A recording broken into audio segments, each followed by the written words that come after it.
I want to suggest to you that the next time you women get together and you pray for us and pray for our children, that you talk about how we're going to get these children out of the sex trafficking ring in this country. Stop by the casino and ask how many little girls are upstairs locked in a room with a man who just bought her. There's work to do in our own parishes, in our own communities. Here in America, we have to be missionaries to address the horrific problems of our age. This woman and her sisters did that, and they made a difference like never before. Those sisters still have their schools. The nursing homes are standing tall. They've extended into independent living systems. And just beautiful, beautiful stories have come out of the life of the Holy Family Sisters and this woman, Mother Henriette DeLille. My companion today is a nice young lady that's going to introduce herself again and tell us what she wants us to know. I just gave you an idea of what you can do and how you can do it. She's going to give you some more of how we can put the life of this woman into play.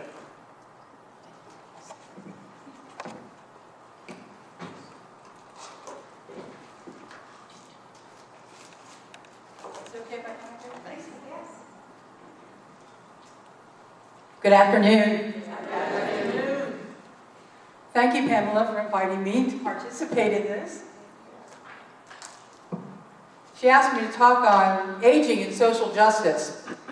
And this is starting to become an issue that's near and dear to my heart because in my mail, nearly daily, I'm getting funeral notices and what else? Things related to aging and moving towards death. So, I'm trying to be funny, and I guess I'm not. But anyway, part of the problem is I'm speaking after everybody's eating lunch, so I want you all to wake up and pay attention. You should probably agree that we could spend an entire day on this subject alone.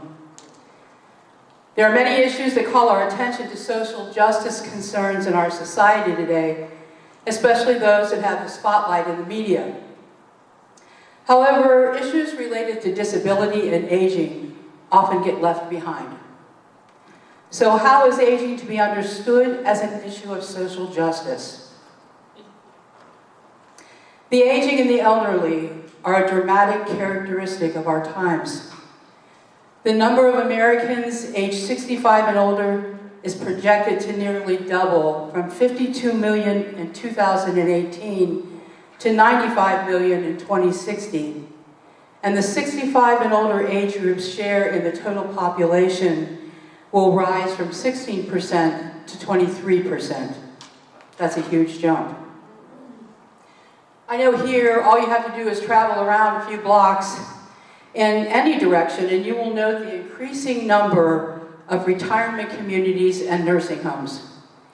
When I began working in pastoral care here at Church of the Resurrection, we serviced 3 nursing facilities. 15 years later, we are now taking care of the pastoral needs of 6 facilities and another one on the way.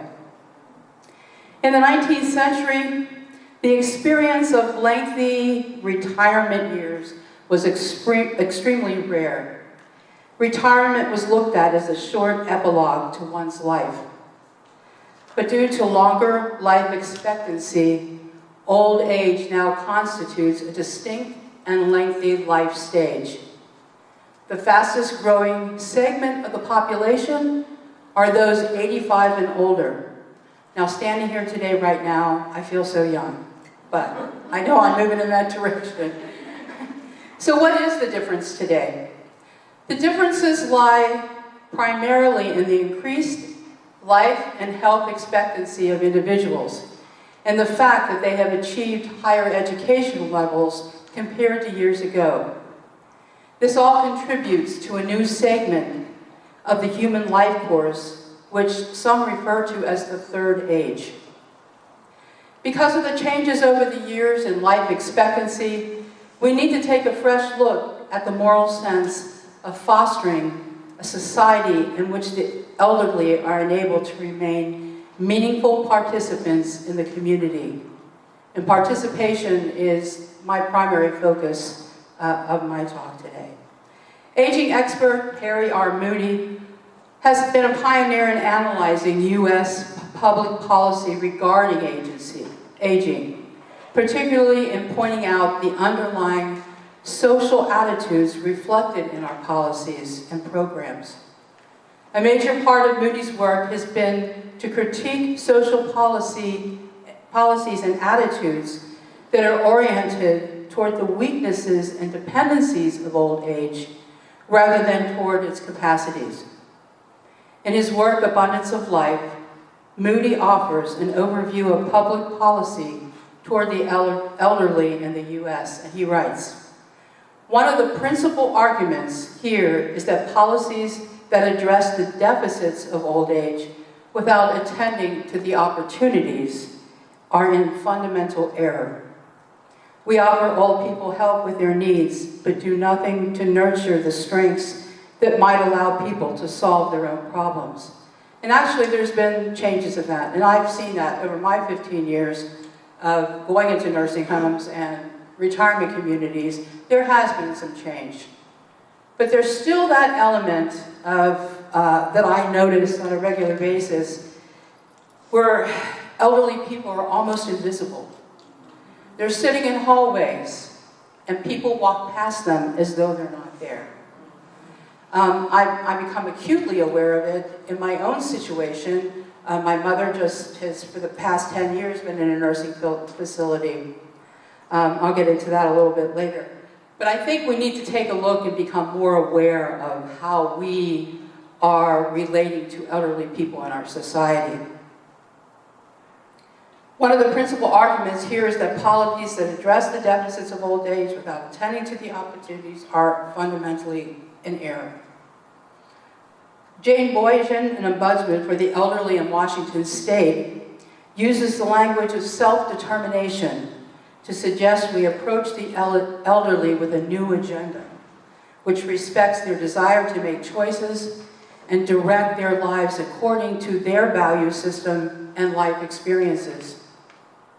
She points out the marginalization that can occur when policy is not oriented toward enabling capacity.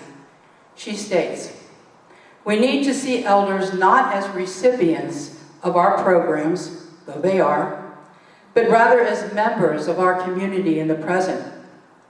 We need to remember that they are separated from our community partly because of their infirmity or living situation, but more because of our attitudes towards them." And that I find to be so true, because oftentimes we see people making fun of the elderly, treating them as though they're incompetent, just in our language sometimes, and sometimes the way that we approach them. All right. In other words, the elderly should no longer be confined to the image of passive recipients of public aid, but rather should be viewed as persons who continue to desire dignified inclusion in the community, full participation in the social life. However, let's face it, it is equally true that people face certain age-related challenges that complicate individuals' abilities to achieve that inclusion. I, too, am getting to that point. There are certain age-related challenges that I face every morning when I try to get out of bed. As the President's Council on Bioethics explained in a recent report, while people are living healthier into old age and doing so on a mass scale, there remain many difficulties, both psychologically and physically, that eventually come with growing old. So herein lies one of the major challenges to our moral vision. We must develop a social commitment to enabling the gifts and capabilities of older people, while also addressing the limitations and losses, both physical and relational. The Pontifical Council for the Laity and the U.S. Catholic Bishops published pastoral reflections regarding the elderly. In their message, The Dignity of Older People and Their Mission in the Church and in the World, the Pontifical Council stated that a society which is truly just for all ages is one committed to creating the conditions of life able to fulfill the great potential that older people still have. Furthermore, they recognize the connection between human dignity and the community. All of this really hit home for me recently in my own life and the life of our family. I grew up in a family of 9 children with a mother and father who were tremendous and wonderful. About 9 years ago, my father passed away, and my mother was still living in the big house on the street where they raised, there was 11 people in that house, so it was a big home. And she, after his death, her health started to decline a little bit. She had some health issues. Mom was 80 years of age and living on her own, and then she was diagnosed with an aggressive form of breast cancer. Following a year and a half of chemo and radiation therapy, she was weakened physically and mentally. Once Mom began to get her strength back, she came to the realization that this huge house that was home to 11 people was now becoming too much for her to handle. God bless my mother. She had the courage and presence of mind to recognize her limitations at this point, and that doesn't always happen. My mom had a meeting with all of her children and expressed her desire to move to independent living in a retirement community that would allow for increased levels of care when and if needed. After nearly 6 years of living in our family home, our family gathered together with all hands on deck and participated in what I refer to, please excuse my French, the move from hell. Can you imagine? I've only raised 3 kids and my house looks like a storage unit for the Salvation Army. Nothing in her home was discarded or given away without her permission. She was moving to a much smaller space, and this took an enormous amount of time. Hours and hours, because every item in the house had a memory connected to it. And in order for us to be respectful, we had to be patient with our mother and go with whatever her decisions were. Sometimes, I'll be honest with you, we would deep sick something because she wasn't looking, but Mom began an independent living in a condo called Bailey Place, which is a house on the property of Mount St. Joseph, now University, and run by the Sisters of Charity in Cincinnati. It's a beautiful place. Once she got settled, she was happy with her decision to move, and we were happy for her. Up to this point, Mom was making all of her decisions, but at the same time sought the opinion of her kids. Let me tell you, with 11 strong-willed adults coming from different points of reference, listening was no easy feat for my mother. After a few years, Mom's hearing had declined significantly.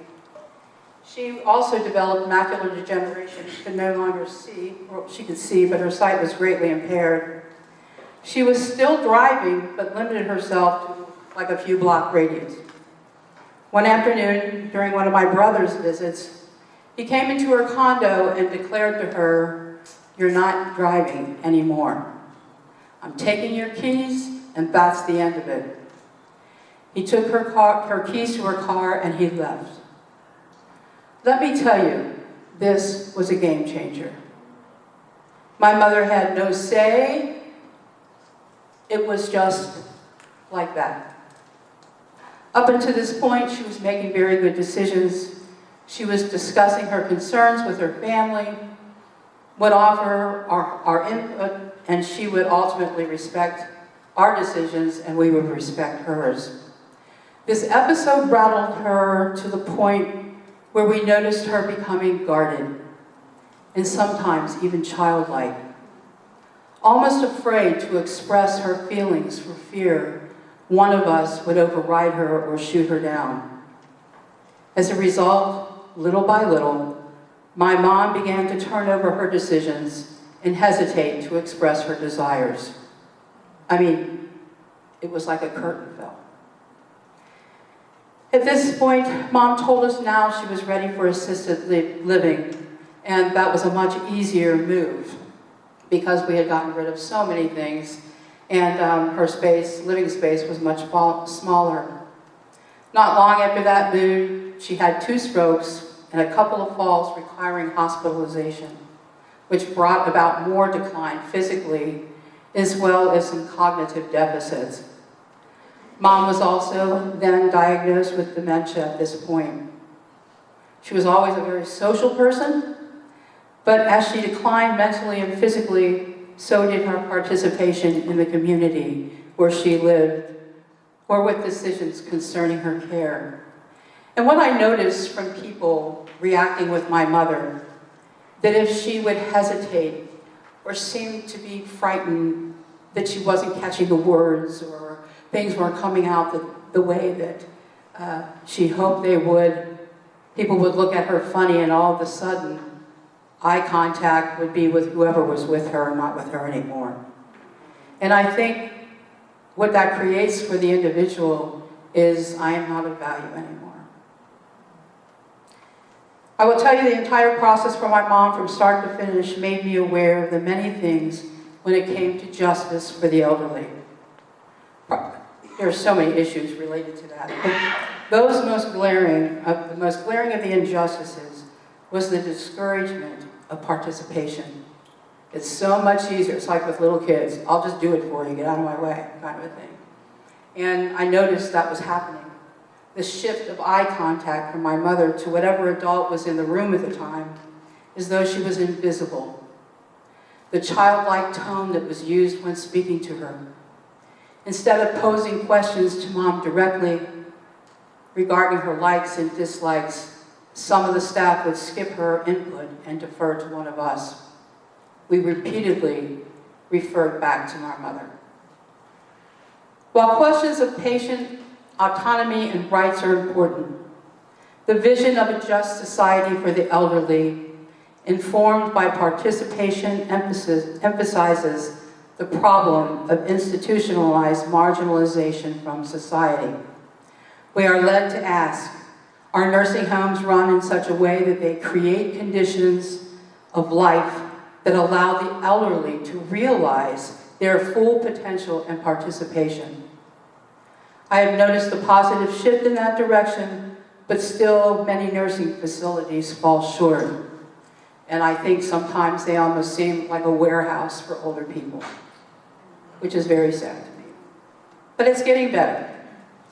Echoing the theme of marginalization included in our discussion of Catholic social thought, Jane Boyden powerfully argues, our joy in living comes from a sense of our participation in creation, in community.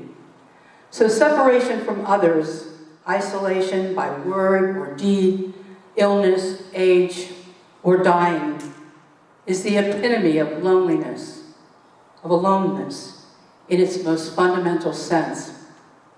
It seems that banishing the elderly from our community, preventing them from participating to a degree their illness permits, is among the greatest transgressions. To close, justice as participation is a rich moral concept which addresses the many ways in which persons contribute to and take responsibility for the shared social life of the community, and as an expression of their human dignity.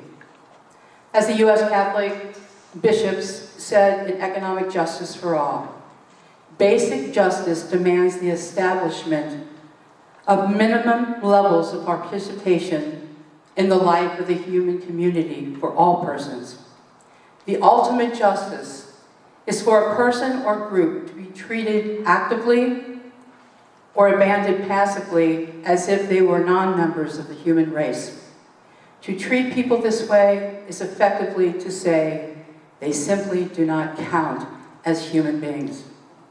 This can take many forms, all which can be described as varieties of marginalization or exclusion from social life.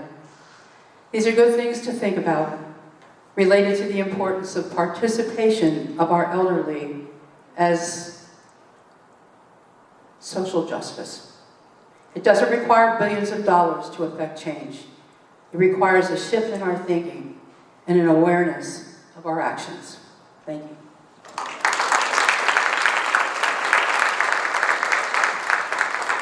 And I just want to mention, there were some of you that were fighting so hard to stay awake, and I thank you.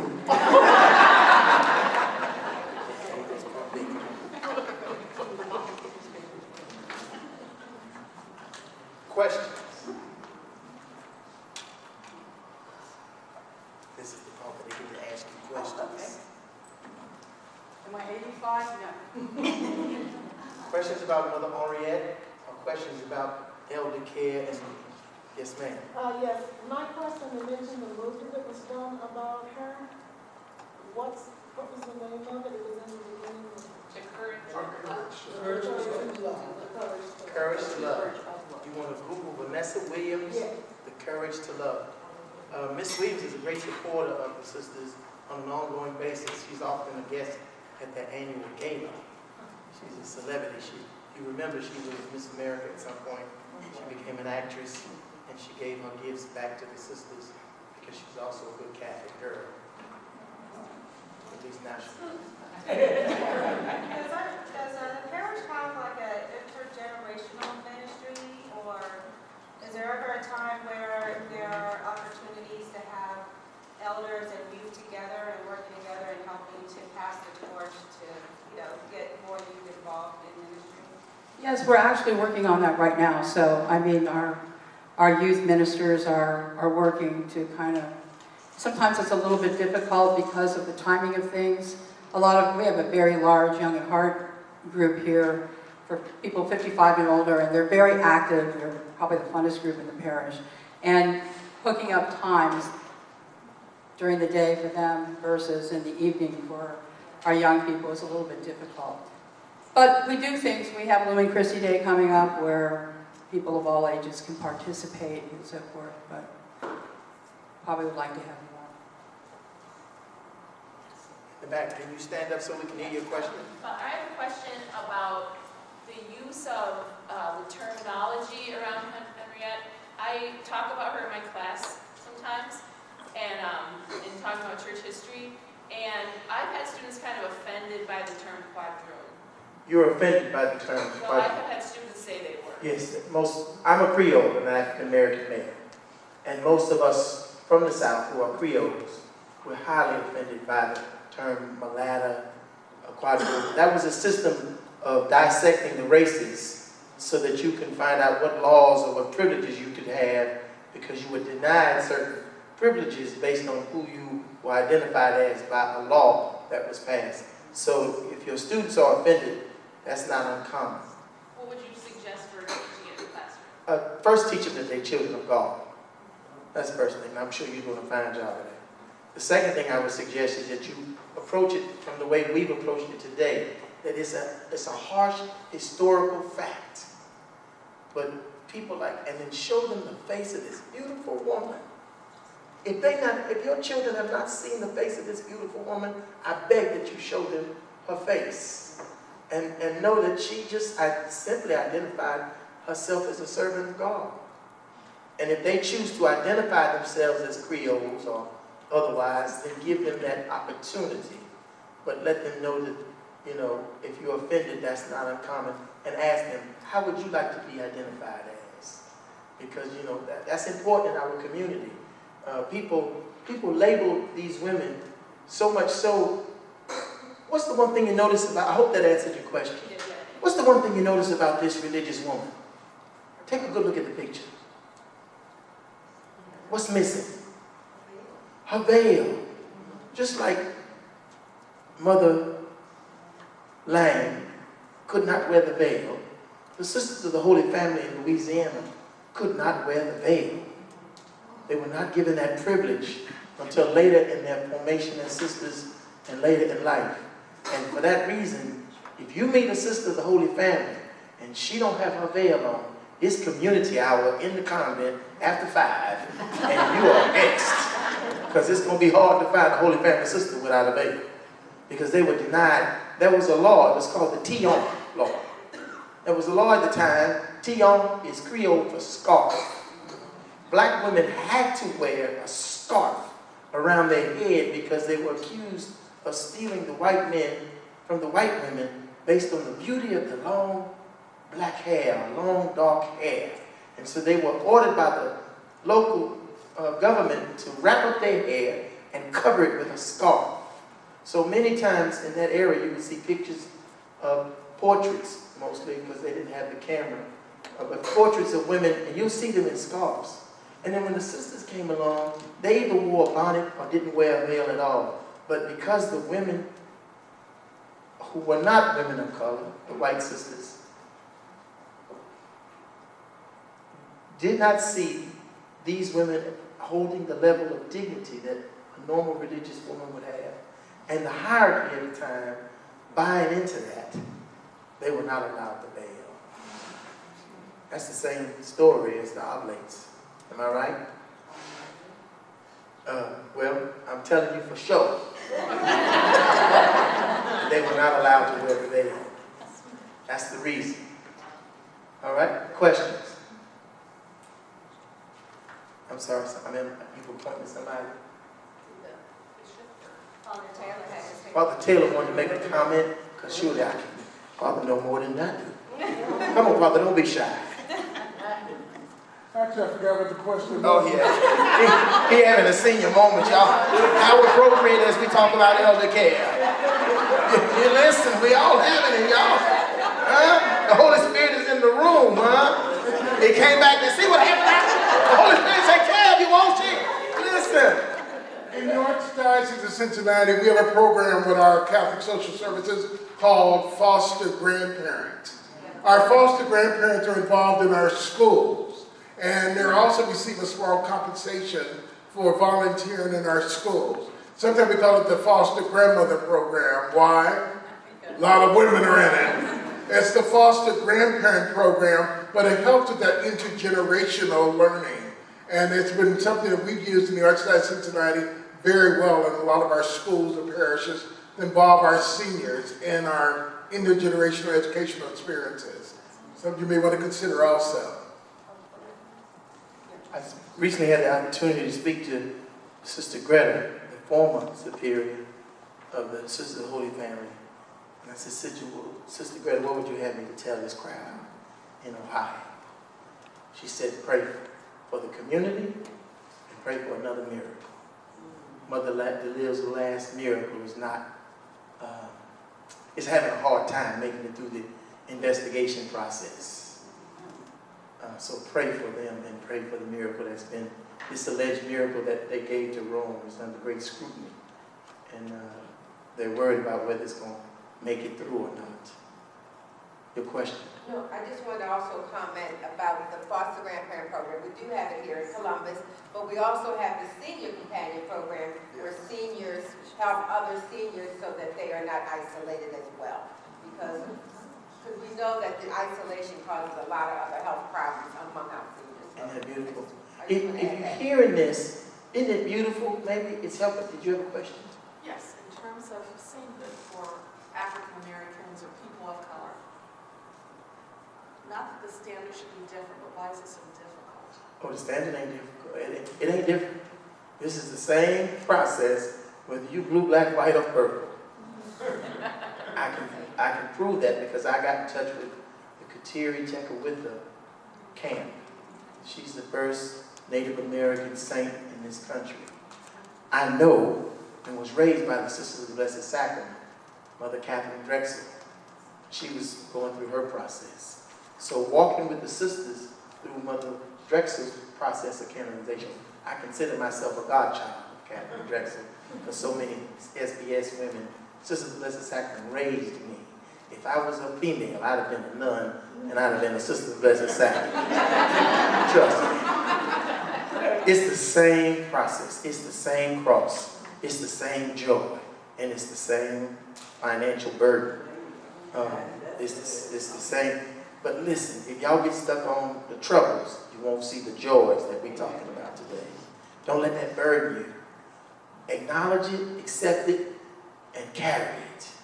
But then, You know, all of us want to get to the resurrection, but nobody want to carry the cross. One of the beautiful things that Bishop has taught me, that each one of these 6 candidates carried the cross. That's why some will say, what did you know about the joy of the cross? Now that's so contradictory coming out of our mouths as Christians. The joy of the cross is the resurrection. Otherwise, you're just a good thief who begged for heaven. Or you the bad thief that didn't, I don't know if he made it or not. You've got to talk about the joy of the cross, because all of these people's lives are shown through the gospel of Jesus Christ, and that's a gospel of the resurrection. Amen?